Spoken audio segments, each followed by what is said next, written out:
Hello， 大家好啊！我係 Vincent 溫哥華地產經紀。咁今日我嚟到呢，想同大家介紹一間我覺得喺列治文嚟講呢，性價比非常高嘅 townhouse。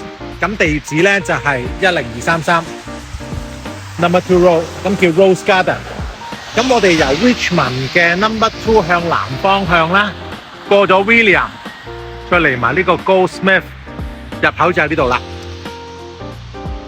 咁如果平時你哋揸車經過咧，都可能會見到呢一堆新嘅 townhouse。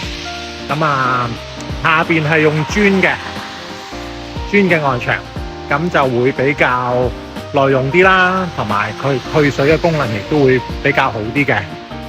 我哋今日要介紹呢一間咧，行快兩步先。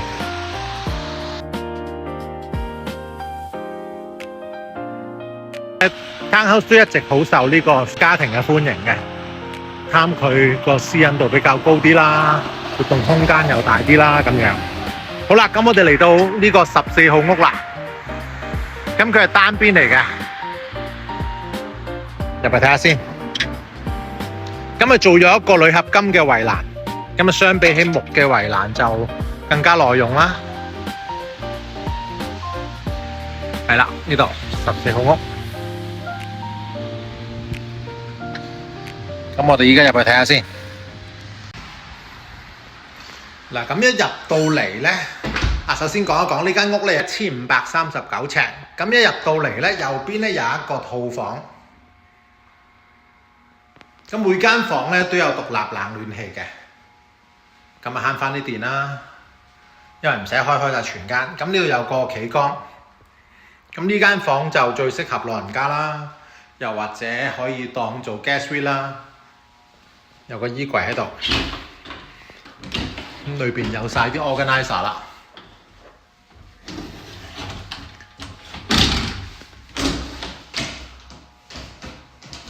咁 townhouse 咧，佢就係向東西向嘅，對住 number 2呢邊咧就係向東。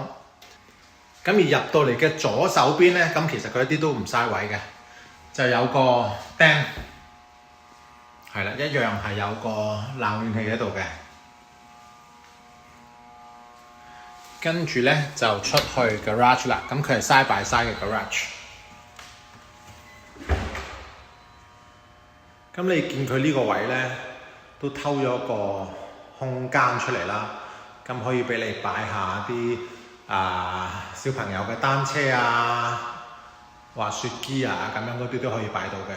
其實呢個位唔好睇小佢，因為好多時候就算 side by side garage 咧，都未必有好多空間㗎。你泊完兩架車之後，其實啲垃雜嘅都未必擺到嘅。咁呢邊就 boiler room 啦，係啦。咁 boiler room 呢度咧，如果你睇落去咧，佢仲有個 baseboard heater 喺度喎。咁呢個 baseboard heater 有咩用咧？因為如果你開翻着呢個 baseboard 咧，咁佢溫度暖啲嘅話咧，其實對個 water tank 咧都耐用啲嘅喎。因為 water tank 都係恆溫㗎嘛。咁另外呢度有個 cross space 啦，係啦，擺下行李箱啊、聖誕樹啊咁樣咯，呢個位。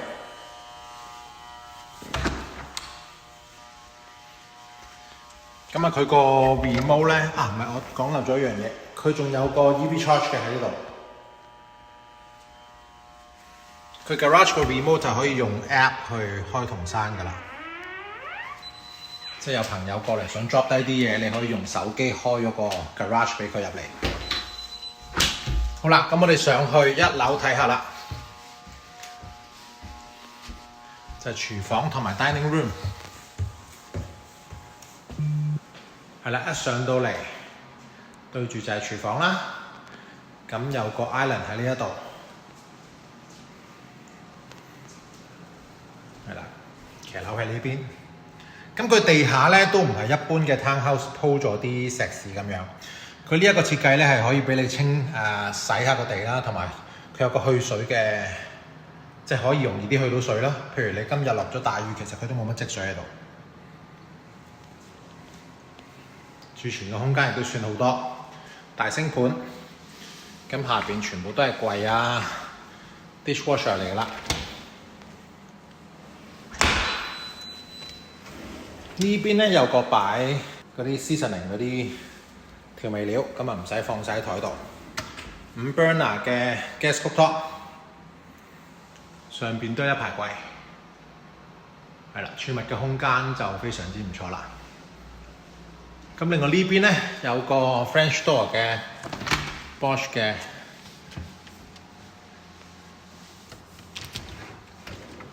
雪櫃。咁呢個特別啲嘅，呢個咧佢呢個位咧係可以俾你擺啲香檳啊同埋白酒啊，因為佢呢個可以獨立再幫你 set 溫度嘅喺呢個酒櫃裏邊。係啦，過嚟呢邊都係繼續儲存空間啦，同埋呢一個係微波爐，但係佢好似有烤嘅功能嘅，跟住下邊就焗爐。咁 Island 下邊都係儲存空間嚟嘅。咁呢個樓底有10尺嘅，呢邊10尺高，呢邊可以擺餐台啦。咁呢邊就可以全部做你個 living room 啦。係啦，咁如果電視擺喺呢埲牆嘅話咧，咁 sofa 就可以擺呢邊。如果電視擺喺呢埲大牆嘅話咧，嗰個 sofa 咧就可以擺2張添啦，擺呢個位。咁視乎你餐台需唔需要好大張咯。咁你餐台你話平時我都唔係好多人，淨係招呼朋友先至需要將張台開大嘅話，咁平時個 dining area 可以喺呢度，係啦。咁同埋就算你出邊 barbecue 你入嚟都好方便啦，係啦。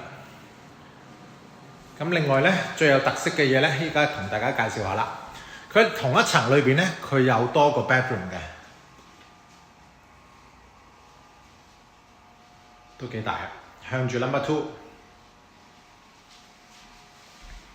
開個簾俾大家睇下。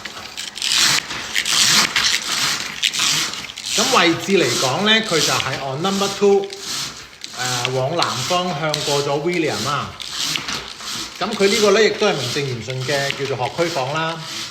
嗱，因為你而家望下對面有一間叫 Sea Song Child Care Centre， 跟住呢邊行過去咧，大概5-6分鐘咧就係 Steventon London。咁如果後邊咧就係佢另外一間 elementary 嘅，都係行幾分鐘就到啦。咁呢間房咧，除此之外咧，仲有個 full bath 喺呢度嘅，呢度有個多個 closet， 呢度有個 full bath， 即係下邊有一個套房。依家喺 living room 呢一層咧，就有一個 full bath 同埋有一個房。好啦，我哋再上2樓啦。咁2樓咧仲有2間房嘅，2間都係套房嚟嘅。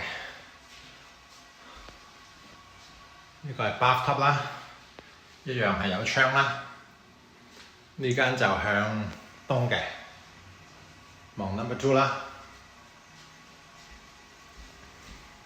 washer and dryer 喺度啦。跟住另外有一間套房，就向後邊屋苑嘅，向西。呢邊就係企缸啦。係啦，如果一家3、4、5口，尤其係唔係淨係同小朋友住，可能屋企人都會嚟幫手湊下小朋友，或者爺爺嫲嫲、公公婆婆都會過嚟帶下小朋友嘅話咧，咁呢間屋就非常之唔錯啦。好啦，好快咁帶大家睇完呢間全新嘅 townhouse。咁想重複一下資料俾大家聽先。咁呢間屋嘅 living area 咧就1539尺，物業管理費420蚊。咁佢係有4個房加一個書房，同埋有4個 full bath 嘅。其實我覺得喺 Richmond 嚟講咧，全新嘅 townhouse 嚟講，性價比係最高嘅一間。點解咧？因為你見到佢嘅房分佈咧，佢唔係喺集中晒喺一層嘅。因為如果人多一家，可能4、5、6口嘅話咧，大家逼晒同一層咧，可能都冇乜嘢，即係冇乜私人空間啦。佢最底嗰層有個套房啦，咁如果你話幫手湊小朋友嘅話，佢可以瞓樓下啦，唔使走上走落啦。另外咧就係又或者可以當一個 guest suite，喺 main level 呢層咧，你可以考慮當主人房都可以嘅。咁而樓上嗰兩間房咧就可以俾小朋友，咁大家都有大家嘅私人空間，亦都唔會騷擾到大家。呢間屋嘅實用性係比較強嘅，因為佢係全新樓啦，咁依家佢係需要加埋 GST 嘅，即係1299000，再加埋5% GST。如果大家都有興趣，可以隨時聯絡我安排帶你過嚟參觀下。我係溫哥華地產經紀 Vincent，拜拜。